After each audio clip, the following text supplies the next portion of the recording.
I can still remember the first baby that died on my shift in residency. I can see his mother rocking him back and forth in a rocking chair, singing, Eric Baker, I love you. That was over 30 years ago. And being with parents when a child dies has never gotten easier. Back then, we had no clue what caused a crib death, as they were called back then. That was before the Back to Sleeping campaign. That was before we even knew that smoking increased the chance of crib deaths, or sudden unexplained infant deaths, as they are called now.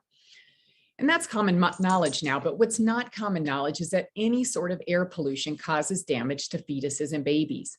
Dirty air, whether it's smoking cigarettes or forest fires, for burning fuel in power plants, or diesel or car exhaust, even dust, they're all bad for pregnant women and fetuses. So Rob's going to talk to us a bit on the relationship between air pollution and climate change.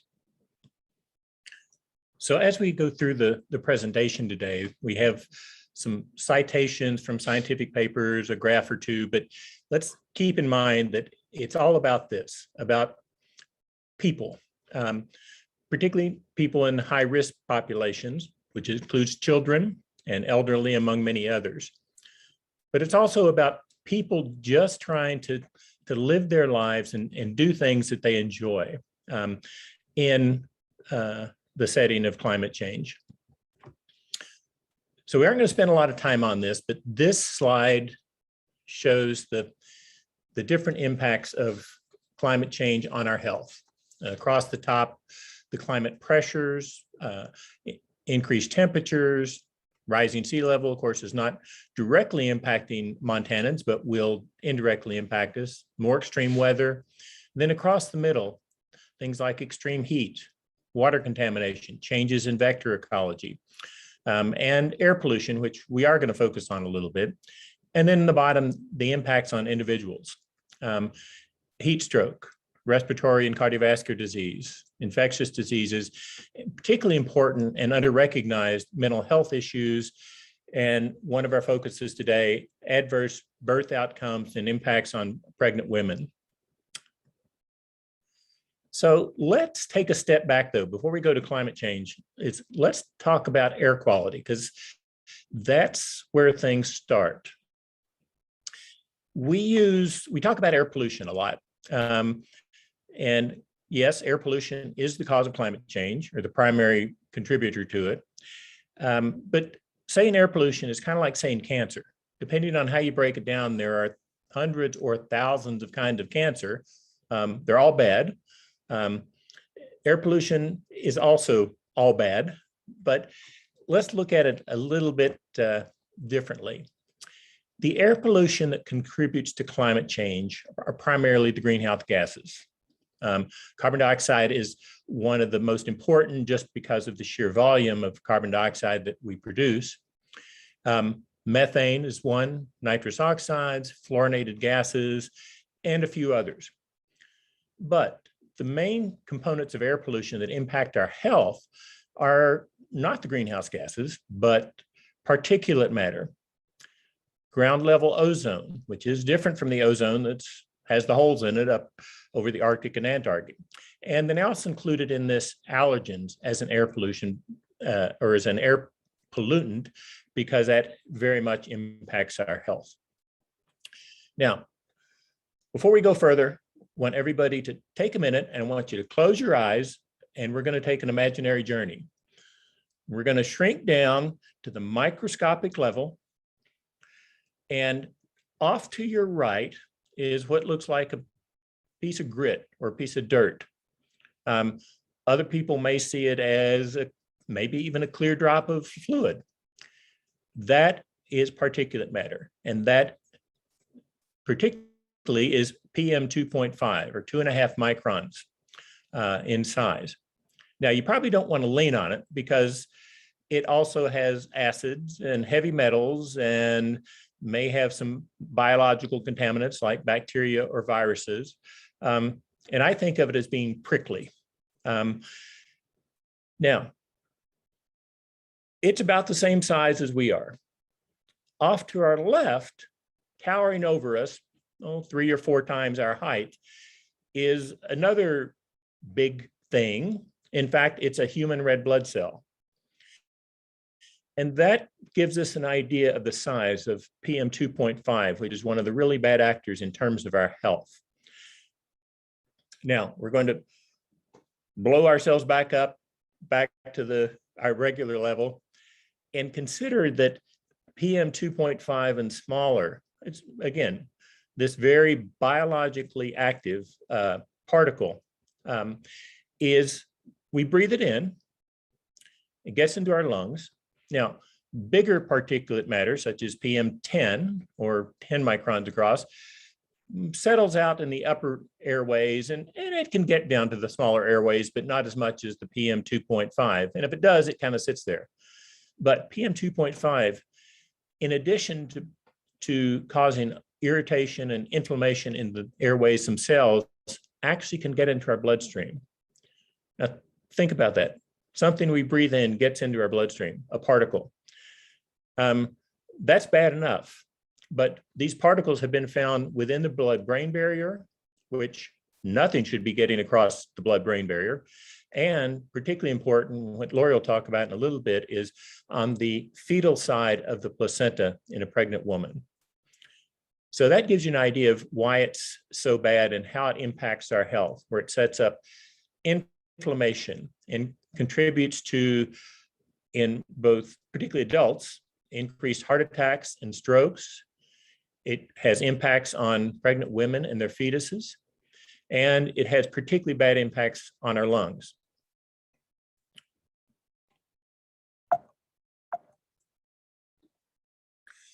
Now, going back to air pollution in general, first of all, let's keep in mind that our air quality in the United States is significantly better than it was 2 or 3 decades ago. And that's the result of the Clean Air Act and organizations like the American Lung Association, who have fought so hard to have it enforced. Despite that, their estimates are that today, anywhere from 70 to 250,000 people die in the United States every single year just from air pollution. In addition to that, despite the improvement in the air quality, that's not been enough to slow down climate change. Now, this is just going back to the PM 2.5 and give you an idea of size comparisons if you couldn't imagine it a minute ago. And there's the human red blood cell. Now, one thing that's, again, to emphasize on this particular slide is the PM10 on the right and the 2.5 look inert. They look like they're just pieces of dirt. That's deceiving because they're very biologically active. Now, how about in Montana? What are we concerned about? Well, every year the American Lung Association does a report, the state of the air. And in 2020, in Montana, those places that reported got an A grade when it comes to ozone because we don't produce or have much ozone problem. But for particulate matter, 10 counties got an F, 2 got a D, and 1 got a C. That's particularly significant because there were only 13 counties that reported PM data and only 7 counties that collected ozone data at that time. Now, I'm going to pick on Missoula a little bit, but in picking on Missoula, I also want to point out that Missoula is the model that we should all be following in terms of addressing issues and trying to make a difference. But Missoula was ranked in 2020 the 7th worst in the country, in the entire United States, for short-term particulate matter. Spread over the entire year, it was 16th worst. And most of that is from forest fire smoke. You know, in other places, it is more industrial or traffic issues, but for us, it's wildfires. Now, when it comes to issues for climate change in Montana, the primary impacts that we expect to see, 1 is heat, 2 is wildfire. Now, we understand that wildfire is not entirely climate change, or is not solely the result of climate change. Some of it is due to our practices of suppressing fire for the past century in our forests, but at least in one study, about 70% of the attribution of wildfires was due to climate change. But it's worth pointing out that wildfire particulate matter is even worse than industrial particulate matter. There were increases in respiratory hospitalizations from wildfire up to about 10% more than from other sources. And in this slide, LFS, or is landscape fire smoke, is also associated with hospitalizations and emergency department visits, and also with preterm births. Is worse with wildfires than with other types of particulate matter. And with that, I will turn it over to Lori. So even before we conceive, dirty air decreases fertility rates. There's been good research done around vehicle pollution and power plant pollution that shows decreases in fertility that resolve when those issues go away. Fetuses are also exquisitely sensitive to dirty air. Researchers are increasingly discovering the damage done to a fetus when moms breathe dirty air. So when we breathe particulate matter, we're at increased risk of delivering prematurely. And we think about 3% of all preterm births in the US are due to air pollution, about 16,000 a year. Dirty air also increases the risk of delivering a baby with what's called IUGR, or intrauterine growth retardation, which isn't just a baby that's born tiny. It's a baby that's born with potential for increased complications its whole life. Pregnant moms breathing in particulate matter put their infants at increased risk of sudden unexplained infant death. Exposure to air pollution in pregnancy has been linked to decreased lung function for the infant and the child after they're born, increased respiratory symptoms, the development of childhood asthma, high blood pressure, some thyroid problems, and certain heart defects. And air pollution has also been linked in a number of studies to neurodevelopmental problems like learning disabilities, lower IQ, ADHD, and autism. Note, there's a lot of other things that cause those problems, but air pollution looks like it makes it worse. Heat also affects our pregnancies, though, and we're more likely to deliver preterm if we've experienced a heat wave during our pregnancy. We're more likely to deliver a baby that has intrauterine growth retardation. We're not sure yet with smoke if it's the stress of the wildfire or the smoke are both put together that seems to cause the negative impacts. So by the middle of the century, if business continues at normal, those of us in eastern Montana are going to have over 30 more days a year that are over 90 degrees. And already most of our eastern Montana counties have a medium high to high, what's called a heat vulnerability index, which looks at not just heat, but people's income, their employment, et cetera. And this affects the amount of food grown. And this affects the economics of the region, which affects our families and our mental health. And of course, economics are affected other places in the state, again, affecting our families with declines in rec tourism from smoke or stressed out fish and those sorts of things. Algae blooms, which we are finding increasingly happening because of warmer waters nowadays, can lead to deaths of animals and humans, but again, also affect economics and affect our own families, and also affect our children in that it decreases their ability to play and exercise, and it erodes a child's confidence in a world that's a safe place. So wildfire smoke leads to alterations in our lives, and preaching to the choir here on this. For our children, less outdoor playtime and activities, limitations on sports, and those things are important. I've heard so many people talking about how difficult it was to have a month of summer and be unable to really enjoy the outdoors, and that has a huge effect on our well-being. And we need to remember that people that are living in substandard housing that are poorly sealed, that the particulate matter they're breathing indoors is sometimes as bad as it is outdoors. So they can't even escape from the bad air. Of course, we're having more wildfires, and they're bigger than they used to be because of climate change. And these prolonged wildfire effects affect our own mental health too, which affect the way we interact with our kids. If we look at the Indigenous people in our state, for our Indigenous youth, the unpredictability of the seasons, the alterations to traditional food gathering that's occurring is just one more thing that's endangering the retention of their culture. So we don't have enough population base to get good statistics in Montana on a lot of things. But in other parts of the country, they've documented significant mental health concerns, depression, anxiety, and PTSD due to wildfire and due to extreme weather events. And many studies show that kids are affected more than adults, and that sometimes it can last for years or decades. Most of us know someone, maybe even ourselves, whose mental health suffered during a fire season. It's encouraging to see that both Healthy Gallatin and Climate Smart Missoula websites note a concern for mental health after our wildfires. Also affecting mental health is heat. And increased heat increases all forms of violence, including altercations, domestic violence, child abuse, and suicides. But drought affects the tough guys too. So research was just published last year after a survey done with Montana farmers and ranchers, and nearly 3/4 of the farmers and ranchers in Montana believed that climate change was having a bad effect on their operation, and they reported feeling moderate to high anxiety for their farm operations because of climate conditions. And then we have the whole idea of eco-anxiety. And certainly our kids are developing that as well as a lot of their grown-ups. So sorry to present so much sadness, but we all need to be aware so that we can work towards change. The kind of changes like Winona leads a lot of us in doing. And so we're going to talk just really briefly about things we can do, and then Winona's going to go into specific actions that she's working on.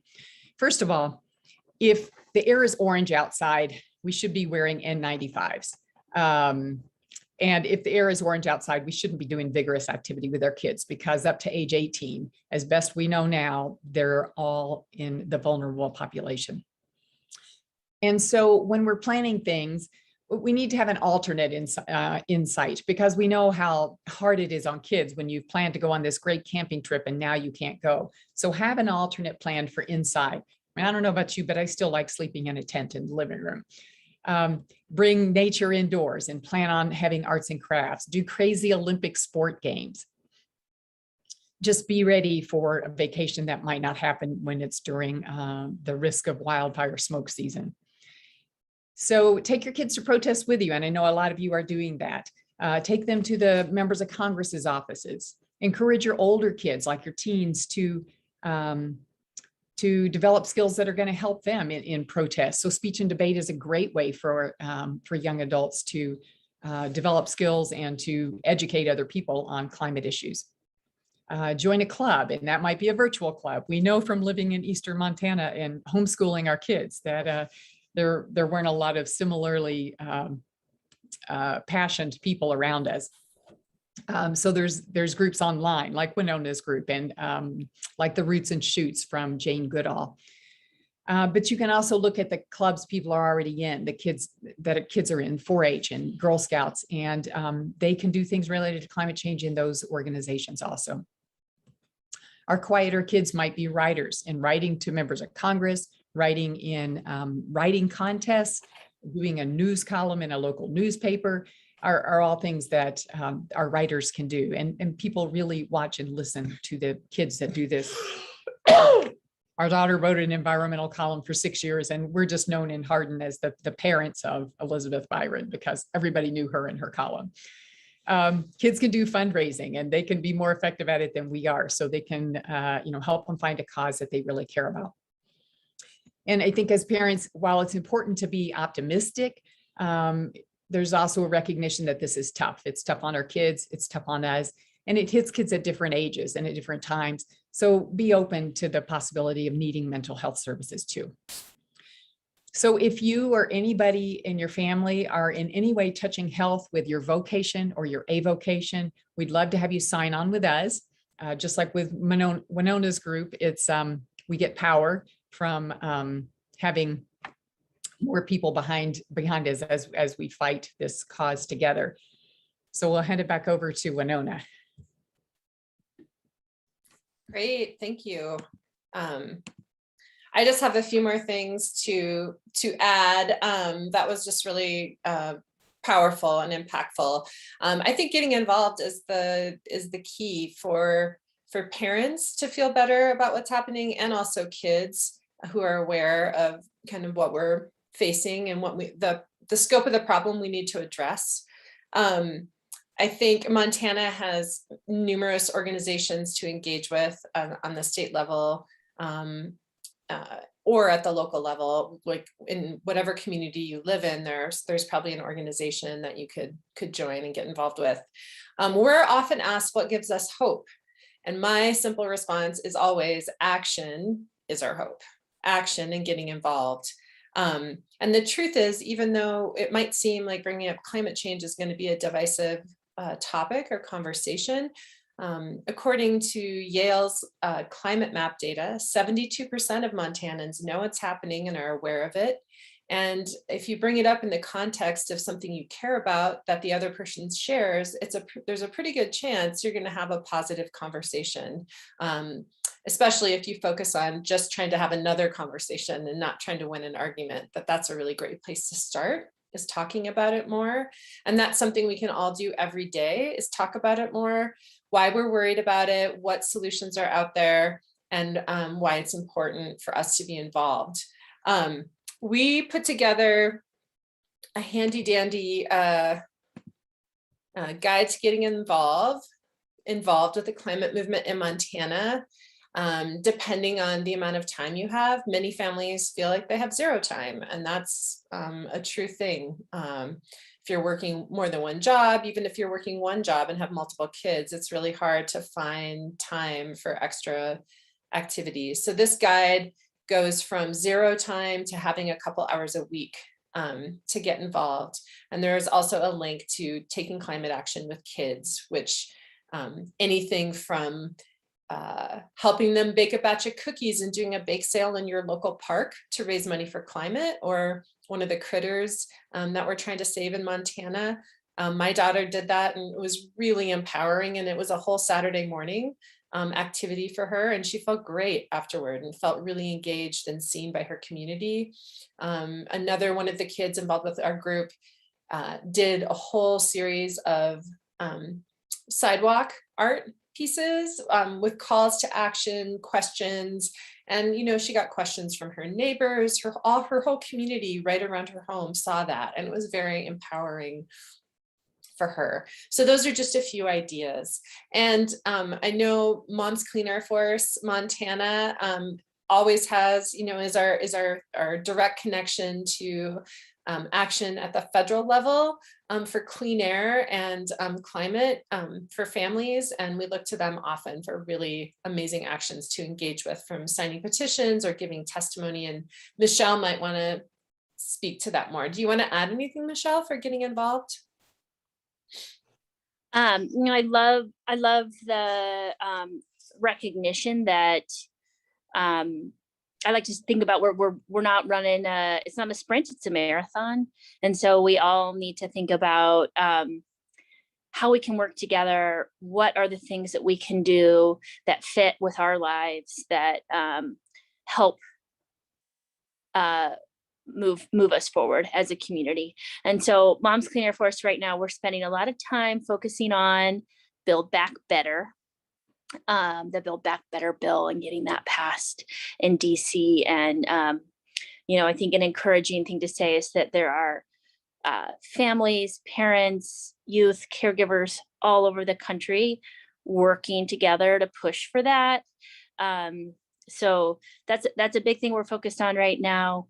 And we hear constantly from decision makers that, they need to hear from us. So I think that's just important to remind folks that picking up the phone and calling Senator Tester, Senator Daines, and even Matt Rosendale, Congressman Rosendale, those are all really important actions that we can take. And I think that what might feel like smaller individual acts, I want to say how important those are, like the chalk art, Winona, or encouraging your children to write letters to the editor. And then I think we can really amplify that through social media these days. So, that these very visual displays of youth voices and youth passion for their home matter so much. So coloring a picture at home and posting it on social media and tagging your senator, tagging any elected representative and saying, my family is concerned, we need your help. So we have this tool, social media, that anybody can use to reach decision makers. And I always lean back on coloring, engaging my kids. It's really important. So, and I'm really grateful, Rob and Lori, for your sharing the presentation today. So I want to say thank you. The other thing that we hear regularly from decision makers and Senator Tester in particular is we really need to continue talking about how this impacts us and why it matters and telling our stories. And it's heartbreaking to learn about how air pollution impacts our most vulnerable community members, our babies. But if we aren't talking about that, then the urgency isn't there. So thank you for sharing that story today. One other thing that Moms is working on at the federal level, is, in addition to Build Back Better, is the Black maternal health bill. And it's a bill focusing on climate change and how do we increase Black maternal health rates.